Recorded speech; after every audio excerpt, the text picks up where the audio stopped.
Assalamualaikum warahmatullahi wabarakatuh. Apa kabar pemirsa Kompas TV? Alhamdulillahirabbil alamin. Semoga sapaan saya ini menyapa pemirsa Kompas TV dalam keadaan sehat walafiat. Apalagi nih lagi tengah menyiapkan hidangan sahurnya nih.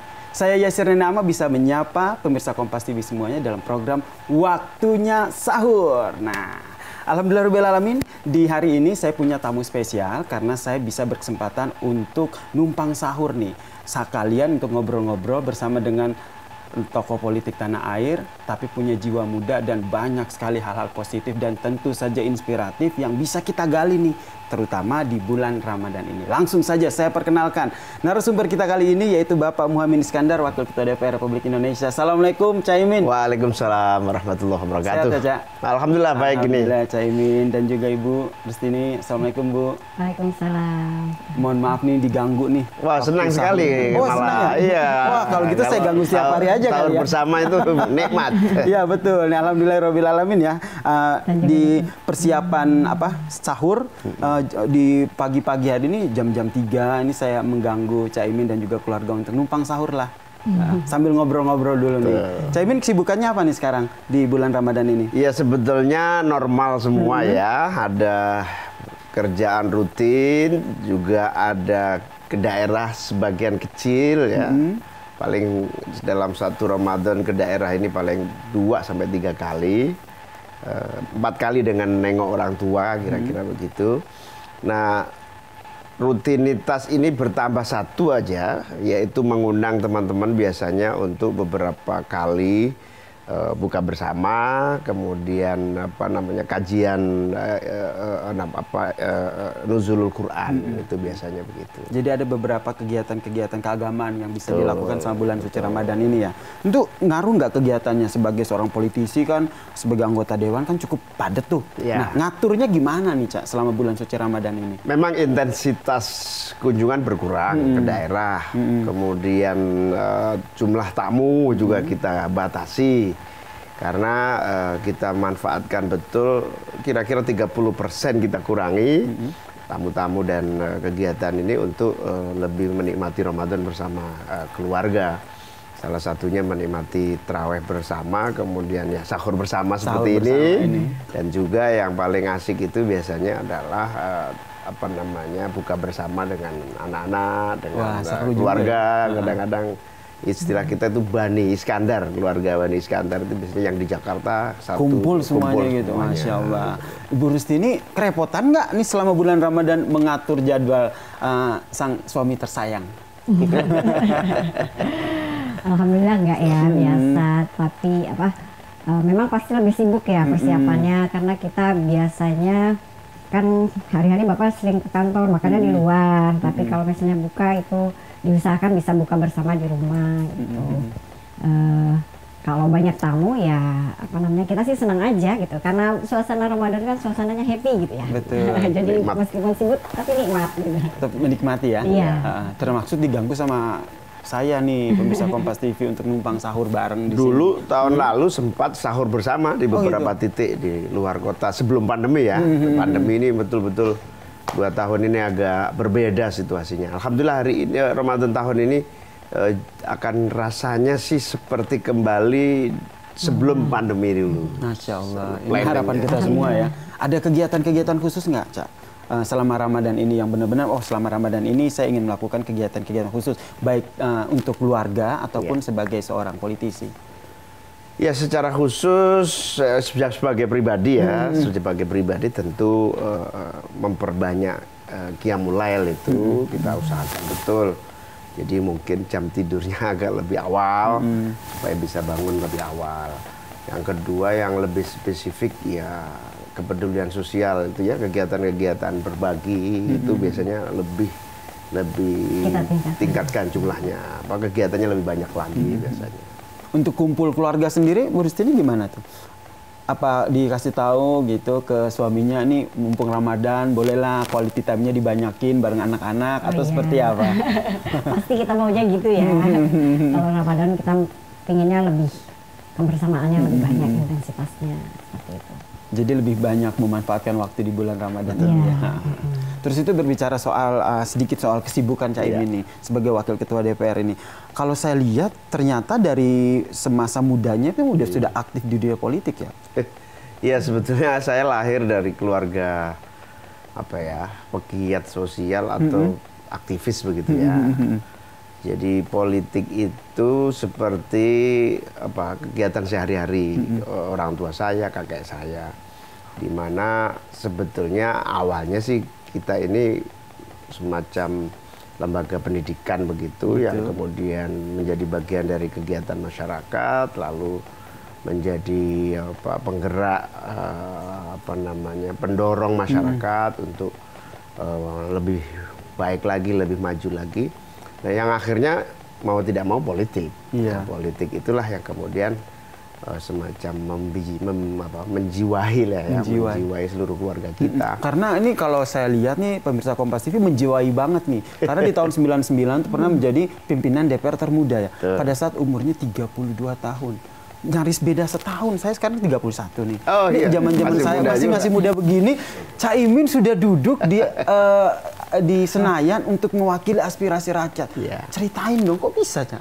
Jadi awalnya kan reformasi ya. Reformasi itu buah dari aktivisme kita selama 15 tahun ya, bersama tokoh-tokoh demokrasi, bersama Gus Dur, bersama pegiat-pegiat civil society yang selama saya di Jogja kuliah dulu juga mulai dari diskusinya, kajiannya, demonstrasinya, penyadaran masyarakatnya, advokasinya, itu memang tidak putus hampir 20 tahun. Lalu reformasi terjadi, begitu reformasi terjadi, kebebasan berpolitik, lah kita bikin partai. Nah, ketika kita bikin partai, kita mendorong demokrasi secara lebih kelembagaan hidup. Tahu-tahu saya ditunjuk menjadi sekjen partai, lalu Gus Dur jadi presiden, kemudian saya harus jaga parlemen, ditugasi menjadi wakil ketua DPR. Jadi memang sangat muda.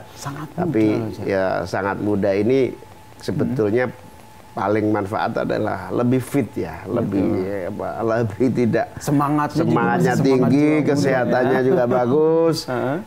Kira-kira pulang malam energi itu biasa. Sekarang pulang agak terlalu malam sudah mikir-mikir gitu. Tapi ini bisa jadi inspirasi juga nih buat kita anak-anak muda bahwa mau umurnya kapanpun, mau umurnya berapapun, tetap selama ada kesempatan. Justru saya setelah usia sekarang ini justru menasihati pada teman-teman muda, jangan sia-siakan. Nah, jangan sia-siakan energi kekuatanmu, daya ingatmu masih bagus, kemudian kecerdasan lebih banyak, ini jangan disia-siakan. Justru di usia produktif itu harus habis-habisan untuk mempermanfaat ya, untuk melakukan banyak hal di pengabdian kita, di politik, di segala macam.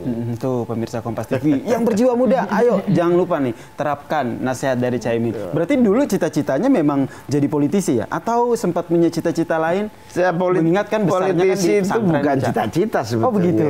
Politisi itu seperti jalan aja, jalan cara tempuh ya. Yang sebetulnya cita-cita saya dulu mulai dari guru, berkembang jadi jurnalis. Wah, jurnalis. Betul, penulis. Wih, keren. Kemudian peneliti. Berkembang terus, tahu-tahu loh politik jalannya. Sudah nggak bisa balik, sudah kalau udah politik ya sudah. Ini udah jalan Allah ya, untuk memberikan pengabdian dan dulu saya tidak membayangkan ada dunia politik yang begitu luar biasa, demokratis seperti ini. Dulu kan takut kita berpolitik. Nah, sekarang kesempatan, siapapun boleh berpolitik, siapapun bisa ikut hadir dan mewarnai negara bangsa ini. Karena itu kesempatannya sangat terbuka luas. Kalau nggak ambil peran ya diambil peran orang lain. Sosok Caimin nih, dukungan yang selalu diberikan seperti apa, Bu? Ya kita support terus sih. Pastinya. Support gitu ya, memberikan apa yang menjadi keputusannya, kemana yang terbaik ya kita dukung, kita ikuti gitu. Supportnya apa? Nah itu biasanya yang kan paling penting doa. Oh iya, doa pasti.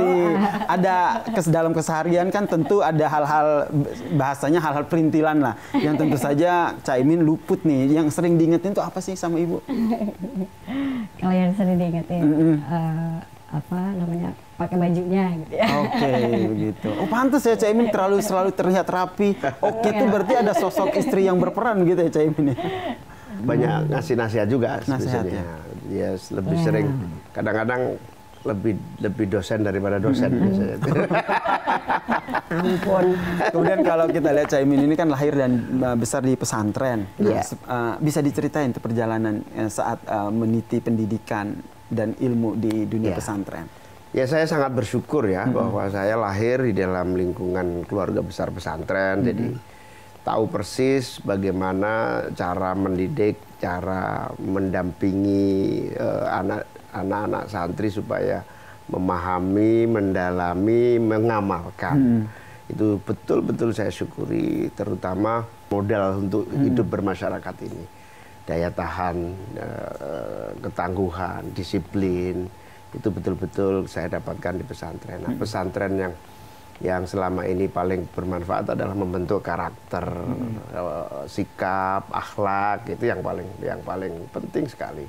Tapi di sisi yang lain pesantren itu mengajari kita untuk hidup prihatin ya. Yeah. Hidup prihatin itu hidup yang siap menghadapi suasana yang sulit dan keadaan tantangan yang berat itu biasa. Berarti memang sangat melekat ya, pesantren itu dengan Caimin. Jadi, bahkan dulu dijuluki Panglima Santri, betul begitu? Panglima Santri itu setelah sekian lama. Okay. Kemudian kita dulu kan zaman Orde Baru itu tidak ada satupun sejarah yang mengangkat tentang kiprah ulama dan kiai, terutama ulama yang sangat besar seperti Hadratus Syekh Mbah Hasyim Asy'ari ini.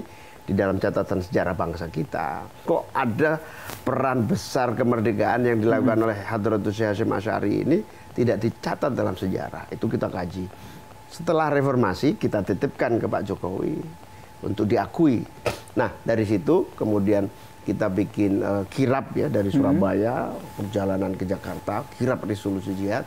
Lalu pada saat Pak Jokowi jadi presiden ya, disahkan Hari Santri Nasional. Nah, ketika disahkan Hari Santri Nasional itu, loh, ini perjalanan Pak Muhaimin dari awal ini bisa sampai, nah ini lalu teman-teman kiai-kiai, santri-santri mendeklar saya sebagai Panglima Santri di Jember waktu itu Jawa Timur. Ada 50-an ribu santri membaiat saya menjadi Panglima Santri karena melihat perjalanan perjuangan pengakuan santri dari negara. Tantangan buat saya justru dilihat sebagai tantangan. Betul, tantangan. Ingetin waktu itu ya. Ya selalu ngingetin untuk apa sih? Maksudnya gimana tuh, Bu? Ya waktu pas pulang kan saya nggak ikut waktu acara Bapak dapat pengukuhan jadi Panglima Santri. Sampai rumah aku dapat gelar Panglima Santri. Apa Panglima Santri, gelar apa lagi nih, jabatan apa lagi nih gitu kan. Saya merasakan kalau jangan dilihat itu sebagai sesuatu yang membanggakan, itu amanah gitu ya. Gitu harus benar-benar dilakukan, itu amanah yang memang harus dijalankan sebagai santri. Makanya perilakunya harus tercermin, akhlaknya harus tercermin, sikapnya harus, perjuangannya seperti apa, kalau Panglima Santri itu membela apa gitu ya, itu harus diwujudkan. Betul, Masya Allah. Ya, akhirnya menjadi tanggung jawab malah beban kewajiban. Jadi sebuah amanah yang harus dijalankan ya. Berarti Ibu suka sering ngajak ngobrol diskusi-diskusi soal negara, politik gitu nggak sama Caimin? Bukan hanya diskusi, instruksi. Oh begitu. Kalau dari Caimin bilangnya instruksi, kalau dari Ibu sendiri yang seperti apa, kasih Bu? Masukan ya. Kan kita cuma mungkin kan suami bekerja, kita kan di rumah. Betul. Kita kan mungkin kalau jalan ketemu orang, dengerin orang, ini loh gini yang diharapkan mereka tuh gini gitu ya. Itu jangan sampai terlupa gitu ya. Oke. Ini diskusinya sering terjadi perdebatan ini, saya penasaran nih. Sering. Seru ya. Seru. Kadang-kadang ya dia mengingatkan yang hal-hal yang saya kadang lupa gitu ya. Kadang-kadang yang saya terlalu konsentrasi pada satu titik itu ya sangat bermanfaat. Pasti. Masya Allah. Ini kalau Caimin ini kan lekat sekali dengan pesantren, Panglima Santri loh. Ini luar biasa karena memang perjuangan upaya-upaya yang dilakukan Caimin begitu luar biasa. Ini saya nggak lebay, ini memang kenyataannya seperti itu, Ca. Jadi kita ngomongin fakta begitu. Nah, sampai akhirnya mengeluarkan aplikasi-aplikasi kalau dari catatan saya ini Santrinet. Begitu. Apakah ini bagian dari ingin menyampaikan bahwa anak santri itu nggak kuno gitu, anak santri juga bisa modern? Ya, Santrinet ini bagian dari aplikasi yang bukan hanya mensupport santri-santri yang sedang belajar, tapi masyarakat pada umumnya bisa mengakses ilmu-ilmu, kitab-kitab, ajaran-ajaran, kurikulum melalui Santrinet ini. Memang masih harus terus dikembangkan ya kualitas mutu dan akses yang dimiliki Santrinet. Tapi ini sebagai langkah untuk mengantisipasi belajar dengan cepat ya tanpa harus ikut di pesantren.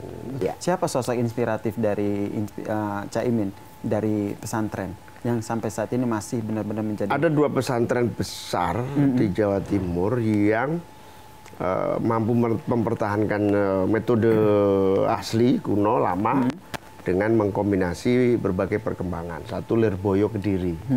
Ini tokoh utamanya yang saya kagumi, yang saya cintai itu Kiai Anwar Mansur. Kiai Anwar Mansur. Kemudian Ploso Kediri juga itu.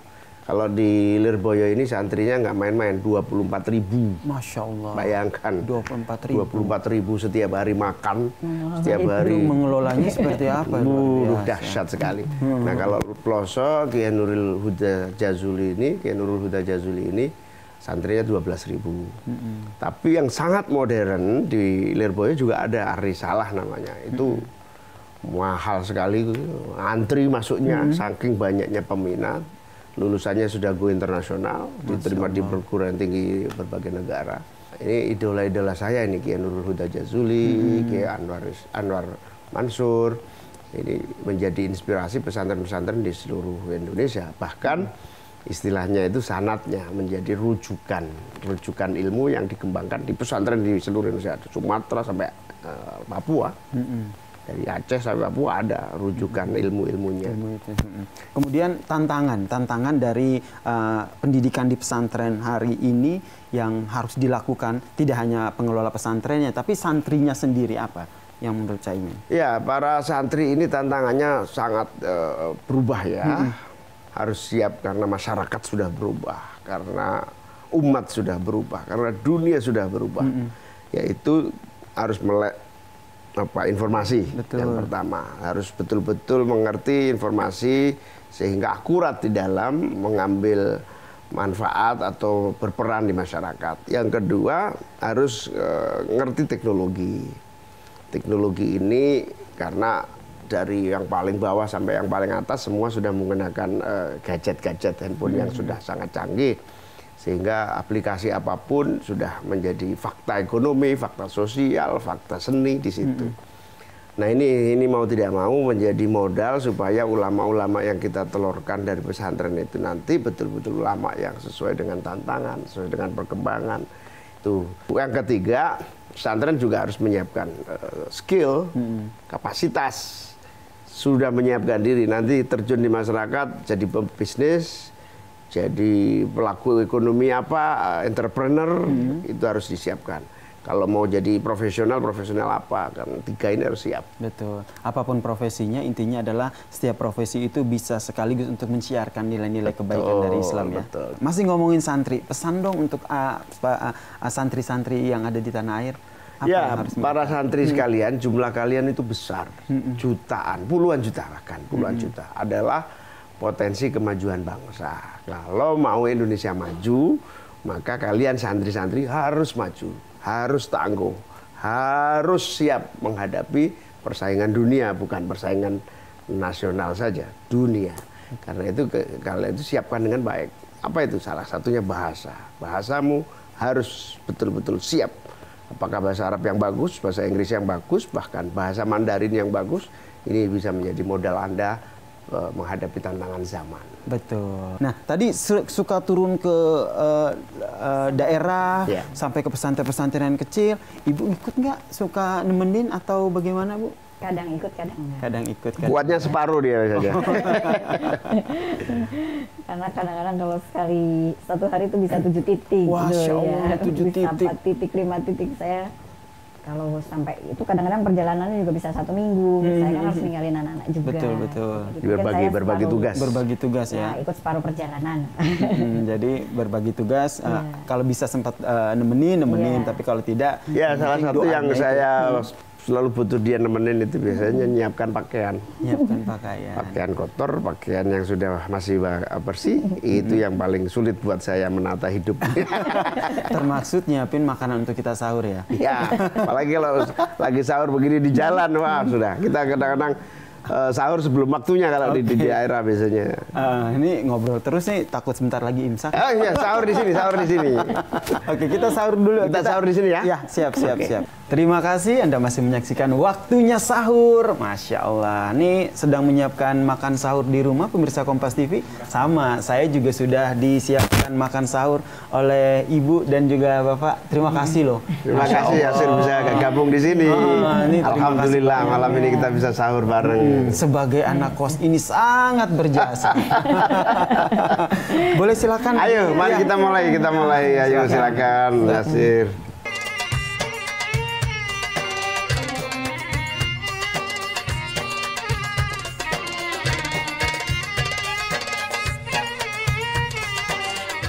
Tapi sambil ngobrol-ngobrol ya, Cak. Ini terkait dengan makanan sahur. Saya ke Ibu dulu. Biasanya makanan sahurnya ada menu-menu khusus atau tipe-tipe makanan apa yang disiapkan pada saat waktu sahur nih? Kalau sahur itu kan biasanya dimakan setelah bangun tidur ya. Biasanya terutama anak-anak itu kan males kalau yang makanannya terlalu berat. Jadi lebih ke yang kuah-kuah, soto, rawon gitu, sup. Oke. Gampang dikunyahnya. Betul. Sehingga asupan energi untuk waktu puasa pun terpenuhi ya. Ini menunya menarik sekali kita nih. Kita mulai. Ini kalau kita fokus makan, tetap ngobrol, tetap mulai. Betul. Nih sambil makan sahur nih pemirsa Kompas TV. Nih, jangan lupa pemirsa Kompas TV juga harus sahur. Jangan fokus lihat dengar obrolan saya sama Cak Imin. Waktu kita muda, sahur itu berat sekali karena gitu. bangun tidur. Tapi setelah tua sahur enak sekali. Oh gitu. Ya, karena ada yang menyiapkan ya. Apalagi disiapkan oleh orang tersayang ya Cak Imin ya. Nih, berbicara soal orang tersayang, saya juga penasaran nih soal kisah cinta antara Cak Imin dan istri. Ini boleh diceritain siapa yang mau dulu? Ibu dulu deh. Nih, Bu, awalnya ketemu Cak Imin gimana gitu? Dulu di organisasi namanya PMII, Pergerakan Mahasiswa Islam Indonesia. Saat itu saya masih semester awal 3. Nah, itu saya kenal sosok yang namanya Cak Imin. Oke, bentar. Cak Imin ini berarti seniornya Ibu ya? Gitu ya? Kemudian? Dia waktu itu pidato ya gitu. Ya saya kagum lah biasa kan. Kalau ada senior yang bisa memberikan visi misi kepada mahasiswa gitu kan. Nah, itu ada kekaguman, tapi saya masih belum apa-apa sih. Jual mahal ya. Masih belum ada rasa apa-apa sih. Cuma dia salah kagum sama sosoknya. Sosok aktivis muda. Di situ lucunya dia kagum. Nggak tahu kalau itu rekayasa saya supaya kagum. Berarti dulu Caimin juga sudah bahasa ngincer gitu. Betul. Jadi saya udah ngincar. Karena saya pernah ketemu di acara pelatihan gitu. Nah ini seperti yang saya pingin ini orang ini. Oh begitu. Terus ya saya aktif akhirnya di acara yang dia datang. Oh gitu. Yang dia ikut, saya datang. Nah dari situ terus nyambung, pendekatan. Akhirnya kena juga. Okay. Memanfaatkan senioritas ya Nija. Itu nih penasaran nih. Benar. Jadi semangat dia berorganisasi, kewajiban saya sebagai pimpinan di organisasi, nyambung. Dari situ, kemudian trik-trik merebut cinta gitu. Saya juga backgroundnya organisasi nih. Kalau melihat perempuan-perempuan yang ikut organisasi itu biasanya mereka tuh ternyata biasanya lebih idealis dengan prinsip dan juga kepribadian mereka. Itu menjadi tantangan tersendiri nggak Cak untuk menaklukkan hati istri saat itu? Menarik dan tantangan tersendiri. Pertama saya ajarin dia tentang idealisme, tentang masa depan. Habis itu saya kirimin buku-buku. buku-buku. Kirimi buku-buku, mulai dia semakin bergantung sama saya. Oke, strateginya seperti itu ya. Gitu. Semakin butuh buku lagi, kasih lagi buku lagi. Lama-lama ya akhirnya membutuhkan saya. Di buku itu ada selipan-selipan surat nggak, Bu? Ada. Oh, ada, oke. Apa isi tulisannya, Ya, Bu? ada Boleh, Bu, puisi-puisinya. di-spill sedikit lah buat pemirsa Kompas TV. Ada puisi-puisinya. Oh, Gitu, Caimin ya. jago romantis juga ya, Ca, ya? Ada puisi-puisinya. Kalau waktu menjadi aktivis itu kan cenderung punya watak yang keras ya. Ya.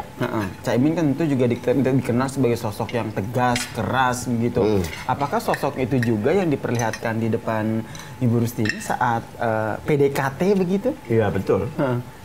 Jadi waktu itu kan eranya di mana aktivis mahasiswa adalah barisan terdepan yang kritis ya. Kritis terhadap pemerintah, kritis terhadap keadaan. Dari situ semangat idealisme itu kemudian memancing aktivis perempuan untuk lebih semakin menggairahkan istilahnya pertempuran di dalam melawan keadaan yang tidak baik ini. Nah, jadi saling menikmati lah. Oke. Yang perempuan semangatnya tinggi, yang saya ingin punya pacar. Ya, disitulah ada ketemunya idealisme dengan keadaan. Gitu.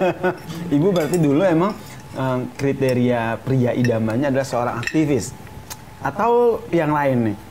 Enggak sih, yang penting dia baik aja. Oke. Bisa mencintai dengan sepenuh hati. Masya Allah, romantisnya. Ayo, Hajar. Ya. Kemudian, Bu?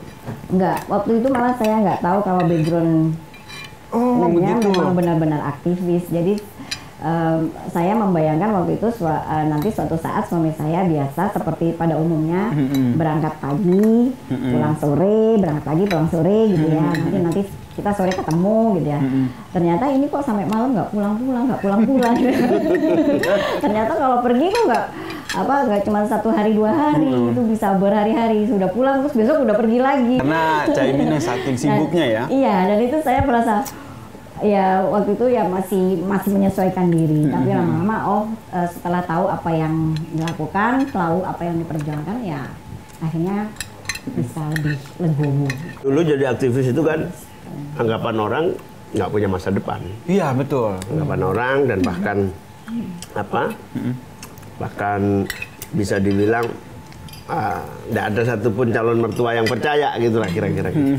Nah, karena itu Bapak saya tuh tanya, ini pekerjaannya sebenarnya apa sih? Gitu. Saya juga bingung jelasinnya. jadi waktu itu saya harus melibatkan banyak tokoh untuk mengapproach mertua ini. Saya luar biasa loh, saya waktu itu yang melamar dia itu 1 Gus Dur, kedua Pak Taufik Kemas, ketiga Pak Eros Jarot, tiga tokoh yang melamar nih, supaya yakin, 3 tokoh yang untuk kita jadikan alat meyakinkan, baru mertua yakin. Itu kira-kira. Caimin, bagi tipsnya dong bagaimana mendekati atau apa yang harus dilakukan oleh seorang pria nih untuk menaklukkan hati wanita yang berkelas seperti yang dilakukan Caimin ini. Ya, yang paling modal yang paling utama adalah perhatian sih sebetulnya. Perhatian yang menjadi harapan. Yang kedua, kemampuan kita membangun mimpi bersama. Udah percaya sama saya, hidup sama saya pasti enak, kira-kira gitu. Yang ternyata nggak enak gitu kan. Ternyata saya begitu tahun pertama ditinggal terus berat sekali hidup ini. Saya bilang, kalau saya pamit dari rumah jangan dipikir kapan kembali, saya bilang gitu. Pikirlah pokoknya doa yang penting, saya bilang. Masya Allah. Akhirnya alhamdulillah semua. Itu bisa seminggu pergi. Yang membuat Ibu kuat saat itu? Ya, karena saya mengikuti perjalanannya, ini yang dia lakukan gitu. Oh ini gitu kan. Jadi kadang-kadang yang undang satu, misalnya diundang ke Jogja di satu tempat kan, satu acara. Tapi nanti di situ tuh ternyata ada selipan-selipan acara-acara yang lain yang memang mereka harus ketemu dan berdiskusi. Nah, saya dengar perbincangan itu kemudian saya jadi paham posisinya. Oke, gitu. Masya Allah, luar Ketika saya paham kan akhirnya saya nggak banyak protes. Saling mengerti ya. Iya, Pengertian dan juga saling mengerti itu pemirsa Kompas TV. Jadi saling pengertian dan saling melengkapi. Sebetulnya yang saya bangun dan dia bangun adalah yakin. Yakin Bahwa kita ini yakin. Yang kedua yang menarik di antara kita berdua ini adalah saya suka dari dia itu apa? Dia berpatok pada yang penting bagaimana dia bermanfaat untuk orang banyak. Itu yang membuat saya semangat itu juga dia. Dari awal dia punya spirit gimana caranya kita bermanfaat. Makanya kegiatan sosial dia menjadi luar biasa sampai hari ini. Itu menjadi modal kita untuk yakin gitulah kira-kira gitu. Jadi teman-teman itu kalau mau melihat bangunan yang dibuat dalam membangun rumah tangga itu satu yakin ya, yang pertama yakin, yang kedua melalui seluruh kesulitan itu dengan pasti keluarnya pasti sulit, rumah tangga apalagi semua di awal pasti punya cobaan ya, pasti sulit. Setelah yakin bahwa yang ditempuh ini benar, kemudian ya sabar, saya kira sabar, ini sabar sekali. Punya anak satu saya tinggal, saya titipkan ibu saya di Jombang, saya titipkan ke mertua. Terakhir saya tinggal di Jogja, kuliah sambil bawa anak. Gitu. Itu kuncinya sabar. Kuncinya, tapi masih sempat meluangkan waktu untuk quality time bareng ya pada saat pacaran dulu atau awal-awal berumah tangga, jalan-jalan bareng itu suka kemana biasanya berdua? Atau ikut aktivis? Ya setelah di Jakarta kita itu recharge-nya gitu ke Jogja. Jadi kita berdua ke Jogja, kadang-kadang napak tilas gitu. Napak tilas, menikmati Jogja tapi juga nostalgia. Gitu. Dan itu yang bikin hubungannya semakin harmonis ya Bu ya. Apa pesan yang ingin disampaikan ke Caimin dari semua kegiatannya Bu? Tetaplah idealis seperti awalnya gitu ya. Masya Allah. Dan ya itu tadi sesuai dengan cita-cita kita bersama ya, khairun nas anfa'ul nas itu yang paling penting. Bahwa apa sih dari jabatan yang kita punya ini kalau kita tidak memberikan manfaat kepada orang, untuk apa juga gitu. Betul. Masya Allah, luar biasa. Sebaik-baiknya umat adalah orang yang paling bermanfaat itu orang di sekitar ya. Wah, ini kita udah mau menyelesaikan makan santap sahur kita. Ayo, aku udah habis. Udah habis. Nah, saya ngomong-ngomong soal santap sahur, saya punya sebuah kejutan kecil untuk Caimin. Saya ambil dulu ya, pemirsa Kompas TV. Sebentar, saya ambil dulu. Nah, ini ada 2 nih, Cak. Mau pilih yang mana dulu yang mau saya buka? Ini? Ya, sini. Oh, ini ya. Ini dulu. Nah, silakan. Dibuka. Aduh, saya geser dulu buahnya. Ini sih infonya, makanan favoritnya Caimin. Bener apa enggak kita cek bersama. Tahu aja. Kompas TV tahu aja. Tahu petis. Kita keluarkan ya. Izin saya keluarkan. Tahu petis pemirsa Kompas TV. Namanya kejutan sahur ini. Ini tahu dan petisnya. Izin kotaknya saya simpan dulu. Nah, ada cerita khusus soal tahu petis? Ya ini makanan sehari-hari, zaman kecil, ya sampai sekarang. Tahu petis ini menjadi favorit.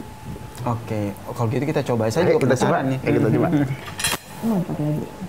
Iya sih. Ya, kita coba. Nih, jadi salah satu makanan favoritnya Caimin adalah tahu petis. Ini. Ya. Ini makan. Saya panggilnya mana atau nenek atau nenek. Doyan petis. Saya doyan. Saya suka. Saya pada dasarnya suka semua makanan, Bu. Jadi ada makanan enak dan ada makanan enak dan enak sekali di kamu saya gitu. Ini orang Betawi. Meskipun lama di Jawa Timur, tapi masih belum terlalu adaptasi dengan petis. Tidak terlalu fanatik sama petis. Beda dengan saya. Tapi sering pernah nyobain? Coba, suka juga sih. Ayo, mau nyoba nih? Ya, ini aja. Gini aja biar romantis. Suapin dong, Cak. Biar pemirsa Kompas TV tahu. Ayo dong, cobain. Tahu petis, cobain. Masya Allah. Perintah tamu kan harus dilaksanakan. Aduh, jadi nggak enak saya. Jadi makin nikmat ya tahu petisnya karena disuap sama suami tersayang ya Bu ya. Ini menarik juga nih kotak. Oh, satu lagi kotaknya nih. Kita buka lagi ya. Enak deh, kategorinya enak.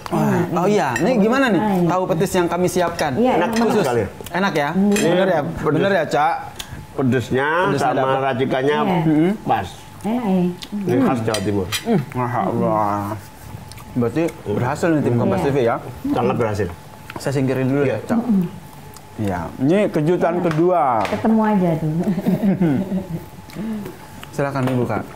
Apalagi nih? Wow, tahu juga dia. Oh iya. Ini makanan anak-anak zaman dulu, zaman masih muda, kecil. Ini apa nih? Namanya kerupuk. Ini namanya kerupuk asin Kerupuk asin. Kerupuk asin. atau Dan kerupuk upil. ini ada cocok Sama, ini cocokannya adalah petis juga campuran. Ini, iya betul. Ada juga nih pakai sambal kacang. Kacang, Nah, ini sambal kerupuknya kacang. digorengnya pakai pasir biasanya. Oke. Tuh, jadi wah ini dapat dari mana kau pasti bisa Rahasia, Cak. Rahasia dapur ini. Kompas TV pokoknya. Ini Ya. cocok ini kerupuknya di zaman yang langka minyak ini. Nah, ini kan kerupuk yang digoreng pakai pasir tanpa minyak. Jadi, saya sekarang mau sama dia ini mau bikin acara memasak tanpa minyak. Oke. Nah, ini berharap kalau nggak ada minyak pun bisa tetap masak dengan enak. Nah, salah satunya kerupuk asin ini. Kerupuk pasir ini. Dulu zaman saya kerupuk asin ini cara penyajiannya tidak dibungkus seperti ini, tapi dimasukin, ditusuk gini. Tusuknya Jadi kayak panjang. Jadi kayak sate gitu ya? Nah, bumbunya di Wih, menarik sekali. Nikmat banget itu ya. Sampai nggak tahu sekarang ya. Dulu zaman saya begitu. Itu nikmat sekali itu. Mau dicobain? Ayo kita coba. Saya buka dulu. Ini agak izin saya sobek aja. Sobek ya. aja. Punya cerita khusus nggak soal kerupuk ini? Mungkin waktu diajak pacaran atau jalan-jalan atau lagi Ya, berduaan, kalau di- kita makan kerupuk. Kalau waktu itu kan kita ketemuannya masih di Jogja. Di Jogja tuh nggak ada kerupuk asin. Oh begitu. Jadi kerupuk asin ini legenda masa kecil sampai masa tua. Dulu zaman SD SMP itu hiburannya makan kerupuk asin ini karena murah, meriah, gampang. Dan sampai sekarang. Dan adanya kerupuk asin ini ada di Jawa Timur, di Jombang. Sampai sekarang dikirimin sama ibu saya. Gitu ya, Bu.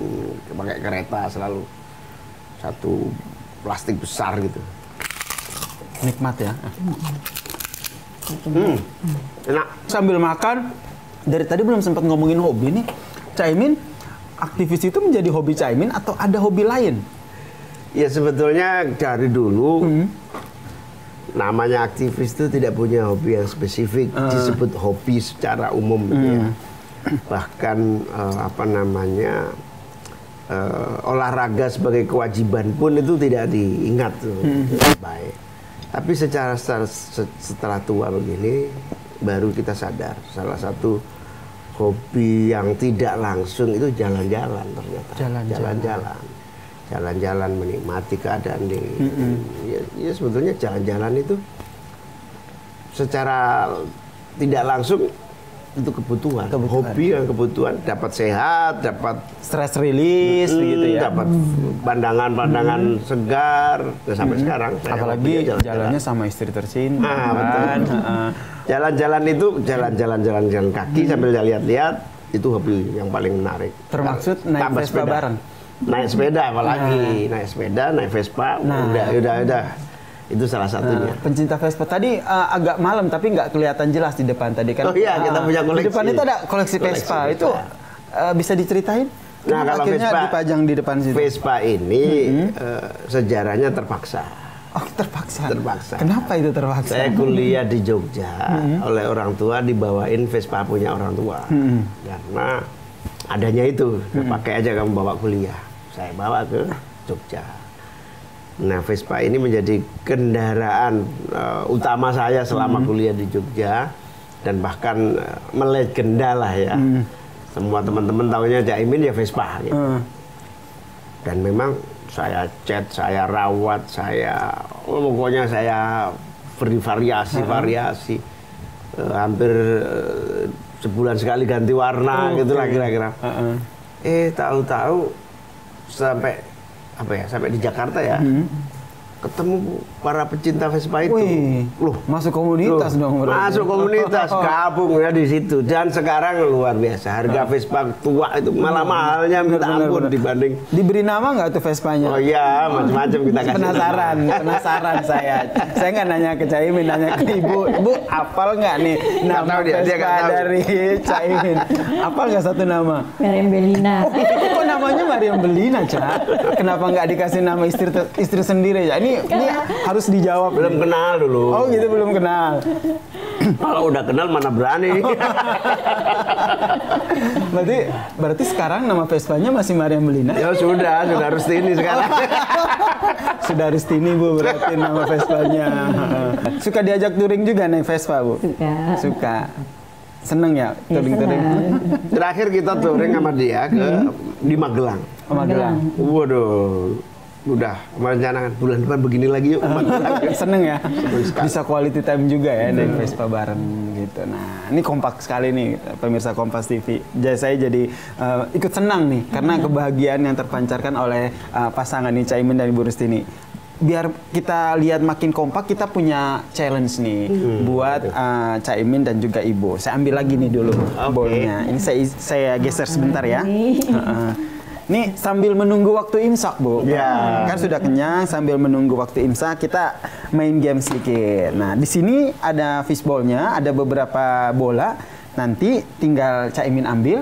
Nah, kemudian nanti pertanyaannya apa nanti akan saya bacakan. Gitu. Okay. Boleh saya ambil sekarang? Boleh. Biar silakan. Oke, saya bacakan ini.